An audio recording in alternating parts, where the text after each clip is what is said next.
बांग्लादेश की पूर्व प्रधानमंत्री शेख हसीना आज वर्चुअल कॉन्फ्रेंस के जरिए लोगों को संबोधित कर रही है। क्या उनका सत्ता से हटने के बाद ये पहला कॉन्फ्रेंस था? भारत ने साफ कहा है कि यह एक निजी कार्यक्रम है और सरकार को इससे कोई आधिकारिक संबंध नहीं है। बांग्लादेश की सरकार ने इस कार्यक्रम को लेकर सख्त रूप अपनाया है।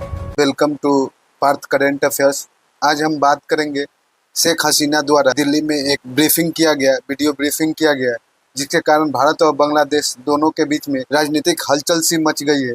इन वीडियो के माध्यम से हम ये जानेंगे कि बांग्लादेश सरकार ने क्यों विरोध किया और इस पूरे घटनाक्रम से भारत और बांग्लादेश के बीच जो राजनीतिक संबंध है उस पर क्या असर पड़ेगा। आज से ठीक 2 साल पहले शेख हसीना ने 5 अगस्त 2024 को स्टूडेंट प्रोटेस्ट, जो शांतिपूर्ण आंदोलन से शुरू हुआ था, जो हिंसक आंदोलन के रूप में बदल गया था, उसके बाद शेख हसीना को अपना देश छोड़ना पड़ा और भारत में एसाइलम लेना पड़ा। ब्रीफिंग में क्या क्या चर्चा हुई है और भारत और बांग्लादेश के बीच के संबंध को भी अच्छे से देखने का कोशिश करेंगे। बांग्लादेश कहाँ अवस्थित है? बॉर्डर शेयर करते हैं वेस्ट बंगाल, जो 2210 किलोमीटर के आसपास इनसे बॉर्डर शेयर करता है। तो सबसे पहले बांग्लादेश का ज्योग्राफी, ये है बांग्लादेश और इधर है प्यारा भारत हिंदुस्तान। यहाँ से ये जो पश्चिम बंगाल है ये आपको दिख रहा होगा। अब इसके बाद हम अगर इसका ज्योग्राफी अगर देख लिए तो फिर हम इससे राजनीतिक और आर्थिक संबंध भी समझने में सहायता। सबसे बड़ी बात यह है कि आज का दिन ही मीडिया ब्रीफिंग क्यों किया गया, क्योंकि आज के दिन ही शेख हसीना, जो भूतपूर्व प्रधानमंत्री है बांग्लादेश की, उन्होंने आज के दिन ही, जब स्टूडेंट प्रोटेस्ट जब हिंसक रूप ले लिया, तो उन्होंने छोड़ के आज के दिन ही भारत आए थे। इसलिए उन्होंने 2 साल बाद आज पहली बार वीडियो ब्रीफिंग की, जिसमें अपना चेहरा नहीं दिखाया। उन्होंने, मैं दिसंबर में बांग्लादेश वापस जाना चाहती हूँ, और प्रेस कॉन्फ्रेंस में बहुत ही भावुक हो गई थी और एक नम आंसू के साथ उन्होंने बोला कि जेल भेजो या मार दो, लेकिन मैं अपनी जनता को वापस नहीं छोड़ सकता। तो सबसे पहले हम हिस्ट्री देखते हैं कि आखिर ऐसा क्या हुआ कि इनको वहाँ से भागना पड़ा और उसके बाद इनकी सरकार गिर गई। तो सबसे बड़ी बिल जॉब्स के लेके स्टूडेंट प्रोटेस्ट कर रहे हैं। उसके बाद उनका मानना था कि जो आरक्षण, जो वहाँ के जो सैनिक है उनके रिलेशन को जो आरक्षण 1/3 मिलता है उसको समाप्त किया जाए। 1971 में जो देश की आज़ादी के लिए जिन्होंने अपना बलिदान दिया था उनको 1/3 आरक्षण दिया जाता है। शेख हसीना ने इन सब बातों को मान लिया और बाद में सडनली एक आउट ऑफ कंट्रोल हो गया और वो एंटी गवर्नमेंट हो गया और गवर्नमेंट के खिलाफ हो गया और वो इतना हिंसक रूप ले लिया, इतना हिंसक भीषण रूप ले लिया कि प्रधानमंत्री के आवास में जगह जगह ऑफिस, मीडिया संस्थान सबको तोड़ना शुरू कर दिया, जिसके कारण सिचुएशन आउट ऑफ कंट्रोल हुआ। अंततः वहाँ के सैनिकों ने शेख हसीना को वहाँ से जाने को बोला, जिसके कारण भारत ने शेख हसीना को एसाइलम दिया। इवेंट ऑर्गेनाइज कराया गया। तो आज foreign correspondents club South Asia in New Delhi in Sir Mark Tully auditorium में यह कॉन्फ्रेंस कराया गया था, जिसमें बहुत सारे क्वेश्चन पूछे गए थे। लगभग 30 मिनट के आसपास इस पे चर्चा चली थी। बहुत सारे पत्रकार बंधु भी बैठे हुए थे, जिसमें बहुत सारे क्वेश्चन भी पूछे गए थे। अपनी जिस समय आंदोलन हुआ था उसके बाद अभी तक कभी खुल के नहीं बोले थे और न अपनी बात को रखा गया था। किस प्रकार अवामी लीग को बांग्लादेश में बैन किया गया, उस पर इन्होंने खुल के चर्चा किया और सारे कुछ जो भी डिटेल थे उन्होंने खुल के बोला कि मैं जनता को नहीं छोड़ सकता हूँ, मैं अपने जनता से प्यार करता हूँ, हमें जेल की सजा दे या मार दिया जाए फिर भी मैं बांग्लादेश में ही वापस लौटने का रीजन बताया, जो आप सुन सकते हैं कि उन्होंने दिसंबर में ही लौटने का क्यों चुना, आप सुन सकते हैं। Bangladesh people suffered a lot, but I cannot take it, and that's why I decided to go back. The time December month is our victory month, so I want to go back in the month of December. I know I may face anything, but what happened?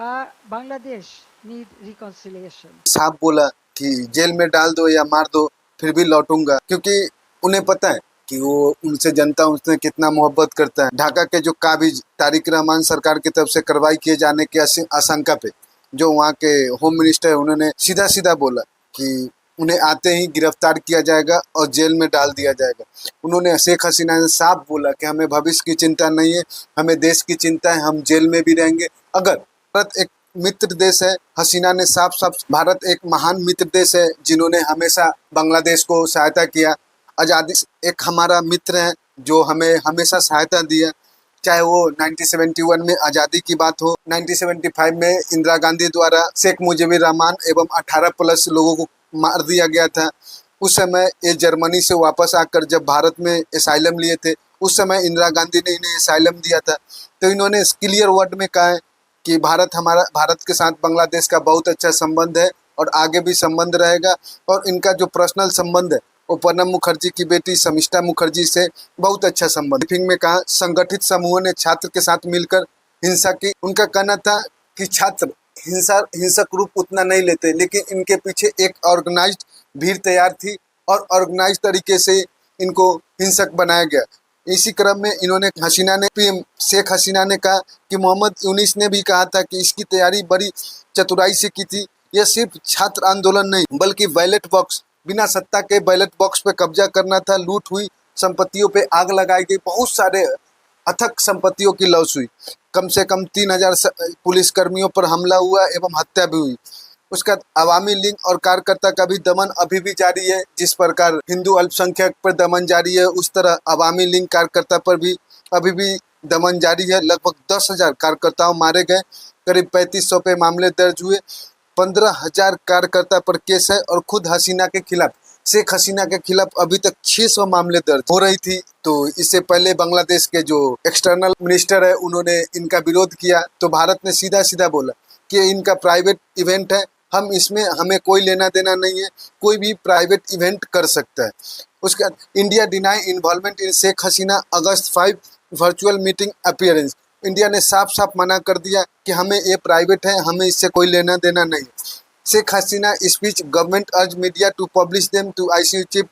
उसके बाद जब हसीना का जब आज media briefing हुआ, उसके बाद बांग्लादेश में इनको बैन कर दिया गया। इनकी ना ही मीडिया का पब्लिश हो सका जिससे अवामी लिंक तक पहुंच सका। जैसे ये सब हुआ, उसके बाद आज के दिन वहाँ के जो एक्सटर्नल मिनिस्टर है उन्होंने एक पत्र प्रेस रिलीज किया जिसमें उन्होंने विशेष भारत को टारगेट किया और उन्होंने सीधी सीधी शब्दों में कहा, देश सरकार ने कहा कि शेख हसीना के भारत से मीडिया को संबोधित करने पर उसे उन्होंने कड़ी आपत्ति जताई। प्रेस रिलीज दावा किया कि भारत को पहले ही इस कार्यक्रम की संभावित असर के बारे में आगाह किया गया था, लेकिन फिर भी कार्यक्रम को रद्द नहीं किया गया। बांग्लादेश ने कहा कि यह घटना उनकी संप्रभुता और अगस्त जुलाई क्रांति की भावना के खिलाफ है। प्रेस रिलीज में भारत से 2013 की भारत बांग्लादेश प्रत्यार्पण संधि के तहत शेख हसीना को वापस भेजने का भी मांग दोहराया गया। साथ ही बांग्लादेश ने यह भी कहा कि भारत के साथ आपसी सम्मान, समानता और अच्छे द्विपक्षीय संबंध चाहता है, लेकिन ऐसे घटनाक्रम से ये संबंध आगे नहीं बन पाएंगे, रिश्ते में नुकसान कहीं न कहीं पहुंच सकता है। Bangladesh formally seek extradition Sheikh Hasina from. अब हुआ क्या कि जब शेख हसीना वापस भारत एक्साइल के रूप में रहने लगी, 19 के नेतृत्व में इंटीम सरकार का गठन हुआ जो अगस्त 2024 से फरवरी 2026 तक हुआ। उसके बाद फिर फरवरी 2026 में वहाँ पे चुनाव हुआ और वहाँ पे 2/3 मेजोरिटी से बीएनपी ने सरकार का गठन किया और वहाँ का पीएम बने तारिक रहमान। ये प्रो चाइना है। उसके बाद इस कदर हिंदू माइनॉरिटी पे अटैक होना शुरू हो गया, जिसका फैक्ट देख सकते हैं कि जब से शेख हसीना वापस आई है उस समय से लेके अभी तक 500 के आसपास हिंदू माइनॉरिटी पे अटैक हुआ है। और वहाँ पे जब तक शेख हसीना थी वो न्यूट्रल थी, वो प्रो इंडिया थी और वो भारत के बॉर्डर को एक अच्छे संबंध के साथ लेके चलती थी। लेकिन ये प्रो पाकिस्तान है, प्रो चाइना है। जब से ये भारत तारिक रहमान की सरकार बनी है तब से भारत में खुलेआम जो भी शेख हसीना आतंकवादी को जेल में पकड़ रखे थे उन सबको छोड़ दिया गया और उसके बाद डरता है वो धीरे धीरे भारत के खिलाफ बढ़ता जा रहा है। और जो भी अनएजुकेटेड है, उनको जिसके पता नहीं है कि रियलिटी क्या, उनको उकसाया जा रहा है। शेख हसीना की बेटे ने ये आरोप लगाया कि अब भारत पे आतंकवादी हमला हुआ तो वो पाकिस्तान से नहीं बल्कि पाकिस्तान समर्थित बांग्लादेश के लोगों द्वारा ट्रेनिंग के रूप में भेजा जाएगा और वहीं से अटैक किया जाएगा। Pakistan ISI has a free hand in Bangladesh, Sheikh Hasina son call it problem for India. उन्होंने साफ साफ शब्दों में कहा कि ये प्रॉब्लम इंडिया के लिए, क्योंकि इंडिया का जो बॉर्डर है वो 2230 किलोमीटर के आसपास हम पश्चिम बंगाल से शेयर करते हैं, उसका नॉर्थ ईस्ट के लिए शेयर करते हैं, जिसको हमेशा वो लोग धमकी देते हैं चिकन नेक को लेके। आप देख सकते हैं उन्होंने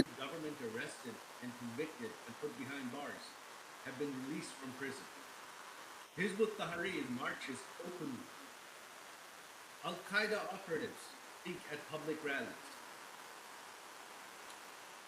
This is what is happening in Bangladesh, and this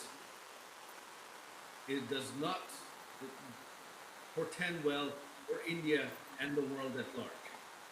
In the future, the next set of terrorists globally are going to be coming from Bangladesh, unless this is stopped now. Sheikh Hasina ऐसा नहीं है कि फर्स्ट टाइम भारत में asylum होकर रह रही है। जब 1975 में जब इनके पिता की हत्या कर दिया गया था, तब उन्होंने भी father kill Sheikh Mujibur Rahman assassinated along 18 member और ऑफ हर फैमिली। उस समय जब ये जर्मनी में अपने पति और 2 बच्चे के साथ थे, उस समय इंदिरा गांधी ने इनको असाइलम प्रोवाइड किया था और उन्होंने यहाँ भारत में 6 साल तक 1981 तक रहे थे। उसके बाद बांग्लादेश वापस गए थे और उस समय ये गए थे और अवामी लीग का जनरल सेक्रेटरी बने। भारत में एक ट्रीटी है, भारत और बांग्लादेश के बीच में एक असाइलम ट्रीटी है जिसको बायलेटरल एक्सटेंशन ट्रीटी भी बोलते हैं। 13 में हुआ था, फिर इनको 16 में अमेंडमेंट किया गया। तो इनका मेन पॉइंट क्या है? इनमें एक आर्टिकल 6 है और 8 है। आपको मेन जो पॉइंट है वो मैं आपको बता देता हूँ। इस संधि के तहत ऐसे अपराधों में प्रत्यार्पण हो सकता है जिनकी सजा कम से कम 1 साल तक। 6 के अनुसार अगर मामला राजनीतिक प्रकृति का माना जाए तो भारत प्रत्यार्पण करने से मना कर सकता है। अगर भारत को लगे कि ये जो प्रत्यार्पण है या एक्सटॉर्शन है ये राजनीतिक उद्देश्य या प्रतिद्वंदिता के कारण है, तो भारत इसमें मना कर सकता है। आर्टिकल 8 कहता है कि यदि आरोप निष्पक्ष या सद्भावना से नहीं लगाए गए, जो उस पे आरोप लगाए गए, अगर मान लेते हैं कि शेख हसीना पर जो आरोप लगाए गए वो गलत है या निष्पक्ष सुनवाई पर सवाल हो, तब भी भारत मना कर सकता है। इसके अलावा नॉन रिफॉल्मेंट सिद्धांत के अनुसार अगर किसी व्यक्ति को वापस भेजने पर अनुचित मुकदमे, उत्पीड़न या गंभीर मानवाधिकार जोखिम की आशंका हो तो उसे वापस न भेजने का कानूनी आधार हो सकता है। यानी शेख हसीना को अगर भारत सरकार को ऐसा लग रहा है कि राजनीतिक उद्देश्य, राजनीतिक प्रतिद्वंदिता के कारण उनको ले जाया जा रहा है, इसलिए भारत आर्टिकल 6 और 8 के तहत की बार अभी जब वहाँ के एक्सटर्नल मिनिस्टर यहाँ आए थे और जयशंकर साहब से मिले थे तो उन्होंने साफ एक्सटॉर्शन किया जाए, लेकिन इन्होंने सत्यार्पण के लिए साफ मना कर दिया कि हाँ अभी विचार करेंगे और देखेंगे। Justice only when Hasina is hang, जब अब आंदोलन प्रोटेस्ट चल रहा था, यूएनए को एक रिपोर्ट के अनुसार 1400 लोग मारे गए थे। उसमें जब जस्टिस इनका चल रहा था, जब सुनवाई चल रही थी शेख हसीना के ऊपर, जब ये भारत में आ गए थे असाइलम के रूप में, तो उन्होंने उस समय बोला गया था कि जब शेख हसीना को फांसी मिल जाएगी तभी वहाँ के लोग जस्टिस मिलेगा, जिनके बच्चे, जिनके भाई बहन खोए आत्मा को शांति मिलेगी। उसके बाद ट्रिब्यूनल, जो बांग्लादेश ट्रिब्यूनल है, उन्होंने शेख हसीना को पेनाल्टी टू डेथ दिया है, माने इनको आते ही फांसी पे चढ़ा दिया जाएगा। उसके बाद इन्होंने अभी तक वहाँ पे गए नहीं। शेख हसीना से she will return from India, Bangladesh से ही विल अरेस्टेड। उनका कहना है कि जैसे ही मैं भारत से बांग्लादेश जाऊंगा मुझे अरेस्ट करके जेल में रख जाएगा। फिर भी वो बोल रहा है कि हम ये सब यातना झेलने को तैयार, हम अपने देश के नागरिकों से प्यार करते हैं, हम जाएंगे। Is back on street Bangladesh. अभी फिर से जंजी, जिस तरह से भारत में एग्जाम को लेके प्रोटेस्ट हुआ था उस समय, उसी तरह फिर से जंजी अभी Bangladesh higher secondary certificate exam को लेके वहाँ भी पेपर लीक हुआ है, तो वहाँ भी शायद फिर से प्रोटेस्ट शुरू होने की आशंका है कि भारत और बांग्लादेश के बीच में संबंध किस मोड़ तक जाता है। और कोई अपडेट आएगा तो फिर एक नए वीडियो के साथ फिर मिलेंगे। थैंक्स, धन्यवाद।